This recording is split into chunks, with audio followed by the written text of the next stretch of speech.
Իրանը ողջունում է Ադրբեջանի եւ Հայաստանի միջև խաղաղության համաձայնագրի նախաստորագրումը։ Այս մասին հայտարարել է Վրաստանի նախագահ Միխեիլ Կավելաշվիլին Հայաստանի նախագահ Վահագն Խաչատուրյանի հետ հանդիպման ժամանակ։ Նա նշել է, որ Վրաստանը վճռականորեն աջակցում է Հարավային Կովկասում խաղաղության եւ կայունության հաստատմանը եւ պատրաստ է անհրաժեշտության դեպքում շարունակել իր ներդրումը ունենալ այս գործընթացում։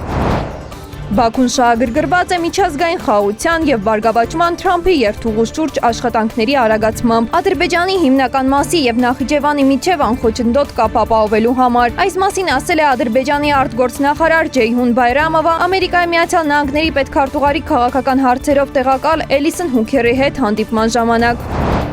Մեդիահաբի տեղեկություններով Նուբարաշենի աղբավայրում քաղաքացուդի է հայտնաբերվել։ Ժամը 9:45-ին աղբավայր Նուբարաշենի տնօրենից հաղորդում է ստացվել, որ աշխատողները նկատել են սարից իջնող տղամարդու, որը ընկել է եւ հնարավոր է մահացել է։ Մեկնած շտապօգնության խումբը արձանագրել է դեռևս անհայտ անձի մահը։ Կազմված փաստաթղթերը փոխանցվել են քննչական։ Այս մասին մեդիահաբին հայտնեցին ՆԳՆ-ից։ Անձի մահվան դեպքի առթիվ նախաձեռնվել է քրեական վարույթ, կատարվում է նախաքննություն։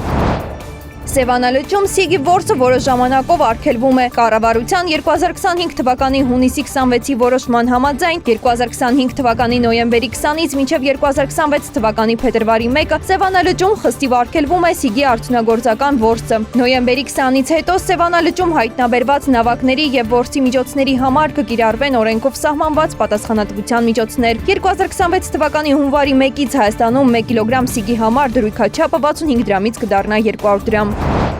Իրանի իշխանությունները պատրաստ են վերսկսել բանակցությունները Միացյալ Նահանգների հետ Իսլամական Հանրապետության միջուկային ծրագրի շուրջ, եթե դրանք անցկացվեն հաշվի առնելով Թեհրանի պահանջները։ Այս մասին CNN հեռուստաալիքին ասել է Իրանի գերագույն առաջնորդ Այաթոլլա Ալի Խամենեիի արտաքին քաղաքականության խորհրդական Քամալ Խարազին։ Իրանցի պաշտոնյան նաև ասել է, որ Իրանը չի ձգտի միջուկային զենք ստեղծել։